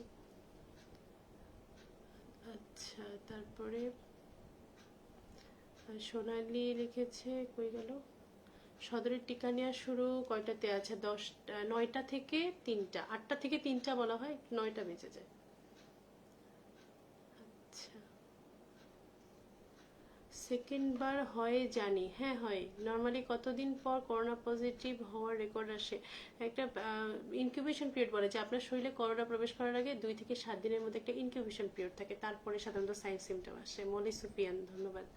ইনাসাদ লাইভ দেখছেন না? হ্যাঁ, তিনি তো কমেন্ট করেছেন, কয়েকটা কমেন্টস তিনি করেছেন। তিনি অ্যাডোসেন্ট নিয়ে বলতে বলেছেন, কঠিন বিষয়কে সহজ করে দিচ্ছি সেটা নিয়ে বললেন। তিনি তো কমেন্ট করছেন এবং সবসময় সে আমার একজন মানে আসলে বাবা মা মানে যেভাবে ভালোবাসলে আসলে যতটুকু ভালোবাসা যায় তার সবটুকু ভালোবাসাই বোধহয় আমার বাবা মা আমাকে দিয়েছেন। Amir Hasan, congratulation, thank you. Ajay Sarkar, hi hello. Tanim Sarkar আছেন, ম্যাডাম আপনি খুব ভালো একজন মানুষ। অনেক ধন্যবাদ ভাই, আমি মোটেই ভালো মানুষ না, আমি তবে ভালো মানুষ হওয়ার চেষ্টা করি সবসময়। আচ্ছা, ওকে, তাহলে আর আজকে প্রশ্নের উত্তর দিচ্ছি না। বাদ বাকি যারা আছেন মেসেঞ্জারে আপনারা লিখে রাখতে পারেন। আমি সব সময় হয়তো মেসেঞ্জারে থাকি না, যে কোনো এক সময় ঢুকে আমি দেখা যায় 2-3 দিন পরেও সবার অ্যান্সারগুলো দিয়ে দিই। দেখা যায় অনেকের প্রবলেম ততক্ষণে সলভ হয়ে গেছে, এর জন্য ক্ষমা প্রার্থনা করছি, কারণ আমি বেশি একটা অ্যাক্টিভ না মেসেঞ্জারে। নুসরাত জাহান, হ্যালো আপু, হ্যালো, হাই আপু। আরেকটা বিষয় একটু বলতে চাই, ফুসফুসের ক্যাপাসিটি বাড়ানোর জন্য যতগুলো আমি বলেছি, যে ডিপ ব্রিথিং করা 10 থেকে 15 বার করে, যে নিঃশ্বাস ধরে ছাড়া, পার্সলি ব্রিথিং করা এবং অল্টারনেটিভ নাক দিয়ে যেটা করা, এর সাথে স্পাইরোমিটার বলে একটা যন্ত্র আছে, ওটা আমার কাছে নাই, কিন্তু আমি নিজে করোনার সময় এটা করেছি। আমাদের নীতিশ গোলদাস স্যার আছেন, ইউএচএপিও পাইকগাছা স্যার। স্যার পাইকগাছার রেট তো এখন বেশ কমেছে, নিরাপদে আছি, সুস্থ আছি স্যার। আপনিও থাকবেন স্যার, নিরাপদে থাকবেন। স্যার সবসময় আমাকে ভীষণ অনুপ্রেরণা দেন এবং স্যার অত্যন্ত ভালো একজন মানুষ। আমরা স্যারের জন্য অনেক দোয়া করি। একটা বড় উপজেলা স্যারকে সামলাতে হয় একা। শাহনাজ পারভীন, টিকার টেক্সট SMS-টা কোথায় দিয়েছেন? যদি কেন্দ্র আবু নাসের বা পুলিশ হাসপাতালে হয় তাহলে আগামীকাল থেকে পাবেন। আমিদ হাসান, আপু করোনাকালীন মানসিক স্বাস্থ্যের জন্য কোয়ান্টাম মেথড অনেক ভালো কাজ করে। হ্যাঁ, মেডিটেশন অনেক ভালো কাজ করে শুনেছি। রফিকুল ইসলাম, ফাইজারের টিকা নেওয়ার ব্যবস্থা কি? এটা ফাইজার শুধু ঢাকায় দেওয়া হচ্ছে। ঢাকায় প্রবাসীদের জন্য 7টি কেন্দ্রে ফাইজারের ব্যবস্থা করা আছে, কারণ ফাইজারটা সংরক্ষণ করতে হয় -70 ডিগ্রিতে। এটা আসলে এই জন্য জেলা বা পর্যায়গুলো আমাদের এখনো আসছে না। এটার আসলে ঢাকায় এটা কোন সিস্টেমে দিচ্ছে এটা আমার খুব ভালো জানা নেই, যেহেতু খুলনায় আসছে না বলে আমি এটাকে এত সিরিয়াসলি দেখি নাই, শুধু জানি 7টা জায়গায় দেওয়া হয়। আমি চেষ্টা করব যে যদি আমি কোনো এটার কোনো ডকুমেন্ট পাই আমি আমাদের পেজে শেয়ার করে দিব, আপনারা তখন দেখতে পারবেন। আমি কিন্তু অনেকে জাতীয় বিশ্ববিদ্যালয় নিয়ে প্রশ্ন করেছে, আমি কিন্তু জাতীয় বিশ্ববিদ্যালয়ের সব যত যেখানে যা পেয়েছি, কবে এক্সটেনশন করেছে, কি করেছে, আমি কিন্তু পেজে দিয়েছি। এবং আমার অফিসে অনেকে এসে বিদেশগামী শিক্ষার্থীরা কিভাবে যাবে, বিদেশগামী কর্মীরা কিভাবে যাবে, পিএইচডি করতে যাবে কিভাবে যাবে, আমি কিন্তু চেষ্টা করেছি পেজের সাথে সাথে, এবং সবগুলো একসাথে করে দিয়েছি। দেখুন আগের ইয়েতে ওখানে আমি প্রবাসী দিয়ে একটা জায়গা আছে, ওইখানে যেও আপনি কিছু তথ্য পাবেন, ওটা একটা অ্যাপস। আপু 28 বছর, আমি কি করোনা টিকা পাবো? না, আপনি যদি ফ্রন্টলাইনার না হন তাহলে তো মলে সুফিয়ান আপনি পাবেন না। রফিকুল ইসলাম মডার্না, মডার্না আগে পরে কি, আচ্ছা ঠিক আছে। আচ্ছা আরেকটি কয়েকটি বিষয়, কয়েকটি প্রশ্ন এসেছিল আমি যখন বলেছিলাম লাইভে আসবো, সেই একটি দুটি প্রশ্নের কথা বলতে চাই। সেটা হলো গ্রামে করোনা আর শহরে করোনা। গ্রামে তো 50%-এর মতো আমাদের ডিজি স্যার বলেছেন। তো গ্রামে কয়েকটি বিষয় নিয়ে এত নেগেটিভ ধারণা যে আমি মরে যাবো তো ভ্যাকসিন নেব না, আমি হচ্ছে নমুনা দেব না, তারপর হচ্ছে হসপিটালে যাব না, এবং পাশাপাশি দেখা যাচ্ছে পজিটিভ আর পাশের বাসার নেগেটিভ, ওনারা একসাথে বসে বসে বিকালে আড্ডা দিচ্ছে, গল্প করছে। তো এই জায়গাগুলো সচেতনতার কিন্তু সত্যি দরকার, খুব দরকার। এবং আমার মনে হয় গ্রামে যারা, আমি আবারও বলি, বারবার বলি, ইমাম সাহেব যারা আছেন, স্বাস্থ্যকর্মী, শিক্ষক, এই সবগুলো মিলে এবং প্রশাসন মিলে, পুলিশ মিলে যে একটা টিম আছেন, ইনারা আরো বেশি অ্যাক্টিভ হন, মানুষকে জানান। এখন একটা জিনিস হয়েছে, সব মানুষ করোনার নাম জানে, আগে করোনা বলতো, করোনার থেকে করোনা এসছে, মাস্ক বিষয়টা জানে, দূরত্ব বিষয় জানে, এখন মানুষ মানে না কিন্তু জানে, সবকিছু সে জানে। এটা একটা আমাদের কাছে অ্যাচিভমেন্টই আমরা বলি। এটাকে যখনই আমরা মানাতে পারবো, আমাদের আর এই ঘরে থাকা এত গল্প গুজব কিছু করতে হবে না, আমরা একটু প্রকৃতির শ্বাসটা নিতে পারবো। শুধু আমরা যদি সুস্থ প্রকৃতিতে শ্বাস নিতে পারি, অর্ধেক মানসিক সমস্যা আমাদের কমে যাবে।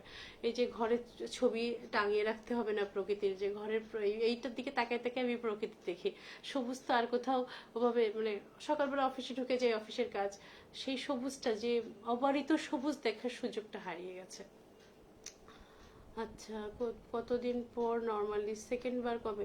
আপনি বেশি বেশি এক্সপোজার হলে বেশি বেশি হবে, এটা কোনো টাইম টেবিল নাই, কবে হতে পারে, কবে ইয়ে, তবে সাধারণত বলে 3 মাস পর্যন্ত একটা অ্যান্টিবডি থাকে, এটা এক সময় শুনেছি। কিন্তু তার আগে যদি আপনি সেই যেখানে চাল বিক্রি করছে ওইখানে ঢুকে মারামারি করতে যান, তাহলে তো আপনার পরের দিনই হবে। আচ্ছা, বাচ্চা হওয়ার জায়গাতে সমস্যা হয় কারণ জায়গা একটু কেটে যায়, হ্যাঁ এপিসোটমি করা, সেখানে জোড়া নাই। আপনার বাচ্চার বয়সটা কত দিন এটা একটু জানার দরকার জাহাঙ্গীর সাহেব। এবং এপিসোটমি যেটা আপনি বলছেন, যে বাচ্চার জায়গায়, যে বাচ্চা হওয়ার জায়গায় সাধারণত দেখা যায় যে বাচ্চার মাথাটি যখন নর্মাল ডেলিভারিতে, যখন বাচ্চার মাথাটি সামনের দিকে আসতে থাকে, তখন ওই জায়গাটি পাতলা হয়ে ছিঁড়ে যেতে পারে, সেই জন্য একটু 4 o'clock পজিশনে আমরা একটু কেটে দিই, এপিসোটমি বলে এটাকে। এটা খুব দ্রুতই আবার জোড়া লেগে যায়। আপনি এটাকে একটা ইয়ে বলে, কুসুম গরম পানিতে একটু বসে থাকতে পারে যদি ওনার বেশি সমস্যা হয়, তবে আশা করি এটা খুব দ্রুত ব্যাক করে। এটা যদি প্রথম বাচ্চা, তো এই জন্য হয়তো এরকমটা মনে হচ্ছে আপনার, ঠিক হয়ে যাবে। ধরুন আপনার আলোচনা ভালো লাগে, ধন্যবাদ। খুলনায় জাহাঙ্গীর, 9 মাস, 9 মাসে তো ঠিক হয়ে যাওয়ার কথা জাহাঙ্গীর সাহেব। আপনি যদি এখন না হয়, আপনি আপনার সেই গাইনোকোলজিস্ট বা অবস্টেট্রিশিয়ান ডক্টরের সাথে একটু কথা বলুন, কারণ 9 মাস সাধারণত লাগে না, 6 মাসে মোটামুটি শরীর রিকভার করে আসে। মুস্তাফিজুর রহমান, অসাধারণ, উজ্জ্বল, ডক্টর পরামর্শ নিয়ে টিকা নিতে হবে, রাইট রাইট। হাসানুজ্জামান শেখ, আসসালামু আলাইকুম। ওয়ালাইকুম আসসালাম, আই এম ওয়াচিং ইন্ডিয়া। ও হ্যাঁ আপনি, আচ্ছা, best wishes, congratulation all of you madam, you are one become a good doctor and continue treatment of course prayer. Thank you so much. আপনি ইন্ডিয়ার থেকে দেখছেন, ইন্ডিয়ার অবস্থা কেমন জানাবেন আমাদেরকে। আপনি ইন্ডিয়ার টিকা পেয়েছেন কিনা, কি টিকা পেলেন? আমাদের অ্যাস্ট্রাজেনিকা হয়তো আগস্টের দিকে চলে আসবে। ইন্ডিয়া কিন্তু আমাদেরকে একটা বড় সাপোর্ট দিয়েছিল এই টিকার মাধ্যমে। ভালো থাকবেন, সুস্থ থাকবেন। বাংলাদেশে মানে বিদেশে যারা আছেন প্রবাসী, সবার জন্য অনেক অনেক শুভকামনা।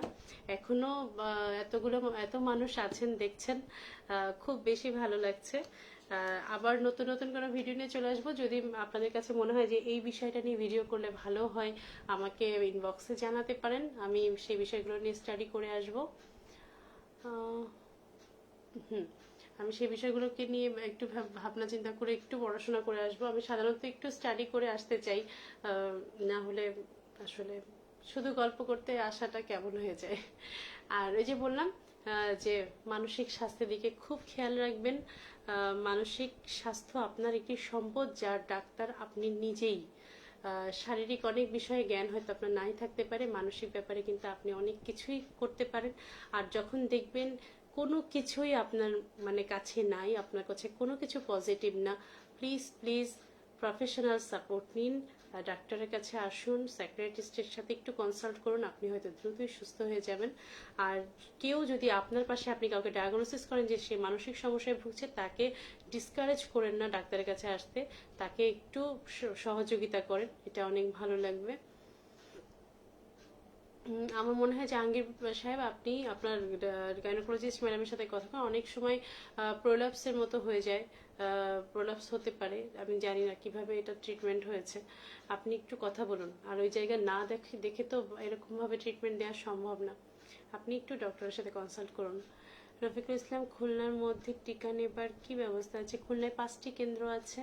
সদর মানে 250 শয্যা বিশিষ্ট জেনারেল হাসপাতাল, খুলনা মেডিকেল কলেজ হাসপাতাল, নেভি উপশম এবং তার সাথে পুলিশ হাসপাতাল। আবু নাসের আগামীকাল থেকে যুক্ত হবে। 5টা জায়গা থেকে আপনি মডার্না টিকা পাবেন, সিটি কর্পোরেশন। ওকে, ঠিক আছে, তাহলে আমার মনে হয় আজকের মতো এখানেই শেষ করি। 10টা বেজে গেছে এবং খুব খুব ভালো লাগলো আপনারা সবাই এতক্ষণ আমার সাথে ছিলেন। আবার চলে আসবো লাইভে নতুন কোনো টপিকস নিয়ে নতুনভাবে, এবং আমার একটা বিষয় নিয়ে কাজ করার খুব ইচ্ছা হয়, যে মেয়েলি স্বাস্থ্যগুলো। আর আমাদের দেশে এই জিনিসগুলো খুব নেগলেক্টেড। আমরা যতই বলি খুব হ্যাঁ আমরা সবাই খুব সচেতন খুব সচেতন, তারপরে দেখা যায় অনেকটা অচেতনতার ব্যাপার থাকে। আপনার আশেপাশে মানুষটিকে ভালো রাখুন, পাশের মানুষটি পজিটিভ হলে তার পাশে থাকুন, একজন আরেকজনকে আমরা ভালো রাখার চেষ্টা করি। সবাই ভালো থাকবেন, সুস্থ থাকবেন। আর লাইক কমেন্ট শেয়ার করতে ভুলবেন না, এটা কয়েকদিন ধরে আমি শিখেছি, এটা আমার হয় না আসলে। তবে শেয়ার যদি ভালো লাগে শেয়ার করবেন। আপনি যদি চান আপনি একটু উপকৃত হচ্ছেন আর 10 জনকে উপকার করতে চান, তাহলেই শেয়ার করবেন। অনেক অনেক ভালো লাগা থাকলো আপনাদের জন্য। কেউ হেফাজত করো আমি সোমামি। Thank you so much Jahangir সাহেব। আপনার রাঙামাটির সকল মানুষকে শুভেচ্ছা থাকলো আমাদের পেজ থেকে। আচ্ছা, thank you so much, thank you. What can cause frost red virus infection in human body? আচ্ছা, গুড নাইট। আচ্ছা, আমাদের আজকে অলরেডি আমাদের একজন আমার ছোট ভাই এসে গেছে। সে বোধহয় প্রথম আমার লাইভ দেখছে, প্রথম কমেন্ট করলো। সে একদমই সময় পায় না, অত্যন্ত ব্যস্ত অফিসার। তো ভাইয়া এবং ভাইয়ার মিলিটারি সবাইকে আমার স্যালুট, যারা ফ্রন্ট লাইনে কাজ করছে। শোনা রাকিব আহমেদ, ধন্যবাদ আপনাকে। এবং ইয়েস, গুড নাইট, শুভরাত্রি, সবাই ভালো থাকবে। যেসব প্রশ্নের উত্তর আমি দিতে পারি নাই, সেই সব প্রশ্নের উত্তর আমি চেষ্টা করব পরে দিয়ে দেওয়ার জন্য। সবাই ভালো থাকবেন, সুস্থ থাকবেন, শুভরাত্রি।